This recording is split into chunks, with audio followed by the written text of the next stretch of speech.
It is absolutely tragic situation, I have to admit. And in the 5 days, I had to listen to so many absolutely horrible stories from people who I know and love, and just from strangers who were contacting me on Facebook with the hope of escaping. And I just keep receiving emails and calls in the middle of the night of people just crying and asking to help their elderly parents. There's families with disabled children. And they're just really desperate to get out, and they can't stay there because the humanitarian crisis is reaching a tragic level. So yes, we've all been working hard, but it's getting so much harder, and it's getting so much more dangerous just to travel within Ukraine. And nobody dares giving any routes. If just a week ago you could get some sort of safe routes out, now it's desperate, and it's not doable, unfortunately. I was telling about my attempts of getting my niece out of Kiev, and I was advocating her taking the train, and there was a worry. It felt like a safe option, but there is no such thing as a safe option now. And my husband was saying, like, look, with Russia's army history of bombing civilians and especially targeting green corridors, we shouldn't be doing it. And there's been a big family discussion, argument. We didn't know how to do it. So yes, the worry is always there, but hope is all we have.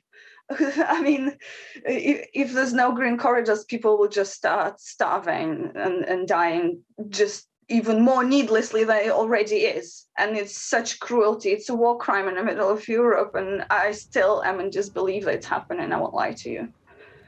My niece managed to escape with her mother and her sister, and they're in Europe waiting for their visas at the moment. So they are relatively safe.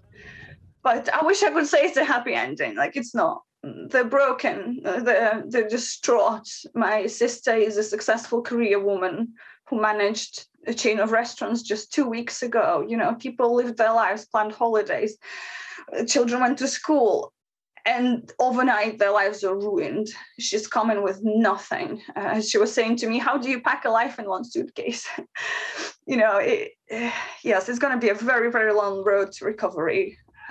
My sister has a great help in the face of me, who's gone through this immigration route myself. So I've gone through my first visa to citizenship. I know how it's all filled in. I'm pretty much an immigration lawyer, half part-time. So I've taken care of all the paperwork for her, using my knowledge and expertise and my connections even.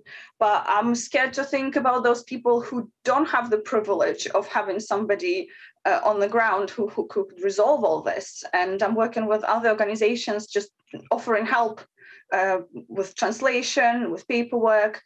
So I hope it's actually quite smooth. I hope it's going to be just a matter of days.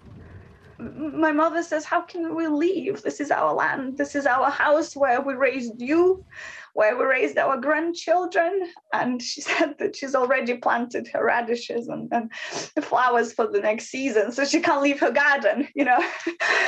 It's yes, a lot of people think the same way. They say, like, this is our home. We're staying.